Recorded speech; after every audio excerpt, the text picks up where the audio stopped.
ते 60 प्लसची चर्चा सुरू होती. आता परिस्थिती अशी झालेली आहे.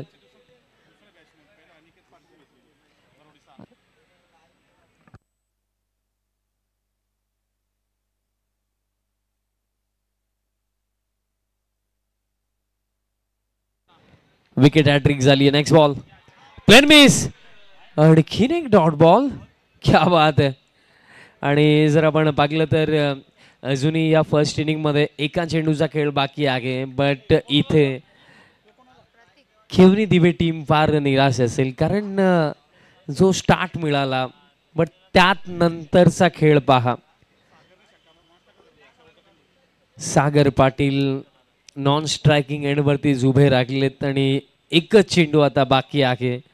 निराशा चेहऱ्यावरती आपल्याला स्पष्ट पाहायला मिळत आहे की कुठेतरी फार मागे राहिलो या आपण या फर्स्ट इनिंगमध्ये.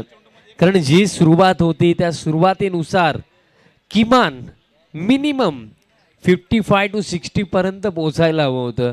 बट त्यापेक्षाही फार कमी पडली आता खेवणी दिवे टीम. बट दुसऱ्या बाजूने काय पलटवार केला टीम भक्तिधाम स्पोर्ट्स डुंगेने. आणि मेडन ओव्हर पाहायला मिळेल का? 5 चेंडूमध्ये एकही धाव आलेला नाही. शेवटचा बॉल फुल लेंथ ड्राईव्हचा फटका, लॉंग ऑफला फिल्डर येत आहेत. चांगली फिल्डिंग स्वप्नील पाटीलचे, थ्रोही तितकाच चांगला आणि तोपर्यंत 2 धावा कंप्लीट केल्या जातील. आणि लाजवाब बॉलिंग परफॉर्मन्स राहिला या फर्स्ट इनिंगमध्ये. एकंदरीत एक चांगल्या सुरुवातीनंतर कमबॅक केला बॉलिंगमध्ये टीम डुंगेने आणि अशा प्रकारे after first inning score card जाऊन पोहोचला 41 धावा धावफलकावरती आणि 42 धावांचं टार्गेट इथे सेट केलंय टीम सुमित कुमार खेवणी दिवे टीमने अगेन्स्ट टीम भक्तिधाम स्पोर्ट्स डुंगे.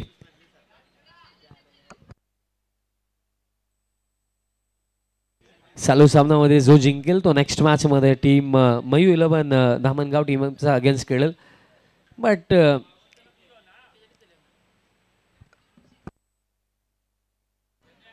41 धावा बनवण्यात आलेल्या आहेत आणि 42 धावांचे लक्ष्य. आता कॉम्बॉक्स मध्ये आपण करूया बदल. मी घेतो एक छोटासा ब्रेक, बट तुम्ही कुठे जाऊ नका. पाहत राहा, एन्जॉय करत राहा. स्वर्गीय जगदीश मडवी स्मृती चषक 2025 भव्य दिव्य पर्व. आणि जेव्हा सेकंड इनिंगला सुरुवात होईल 42 धावा डिफेंड होतील की चेज होतील. जो मोमेंटम लूज केला खेवणी दिवे टीमने तो मोमेंटम ते रिकवर करतील का, ते कमबॅक करतील का, की डुंगे टीम आपल्याला 42 धावा इझिली चेज करताना दिसेल का? या सर्व प्रश्नांची उत्तर आपल्याला सेकंड इनिंग मिळणार आहेत. आणि जेव्हा सेकंड इनिंगला होईल सुरुवात तेव्हा कॉम्बॉक्स मध्ये आपण करूया बदल आणि आवाज आपण ऐकूया मोनीजी पाटीलांचा. धन्यवाद.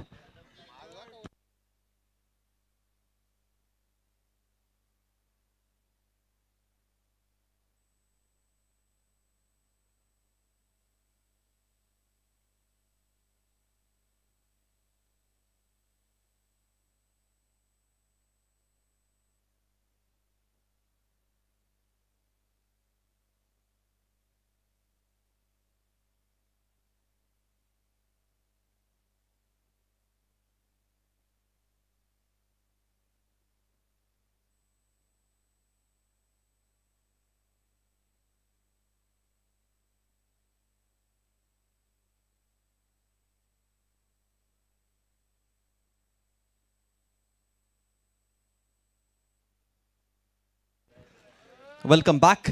पुन्हा एकदा सर्वांचं सहर्ष स्वागत आहे. आपण जय दुर्गा